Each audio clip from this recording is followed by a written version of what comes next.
గౌతమ్ అయితే అక్కడ అలా ఒంటరిగా కూర్చొని బాధపడుతూ ఉంటాడు. తన భార్య మల్లి గురించి, అలాగే తన బిడ్డ పాప గురించి ఆలోచిస్తూ అలా బాధపడి కూర్చొని ఉంటాడు. ఇంతలో ఆశ్రమంలో ఉన్న పాప అయితే ఏడుస్తూ ఉంటుంది.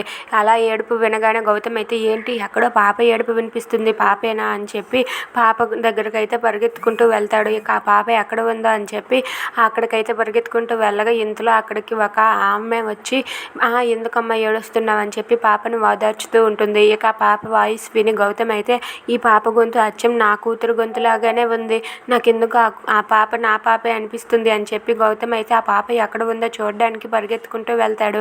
అలా వెళ్తూ వెళ్తూ పాపను అయితే చూద్దామని అనుకుంటూ ఉంటాడు. ఇంతలో ఆమె అయితే అక్కడ ఉన్న పాపని ఓదార్చుతూ ఏడవకమ్మా ఏడవకు అని చెప్పి అంటూ ఉంటుంది. ఇక గౌతమ్ తన బిడ్డను చేరుకోగలడా, చేరుకుంటే తన బిడ్డ అని తెలుసుకోగలడా? If you like this video please like, share and subscribe. Thanks for watching.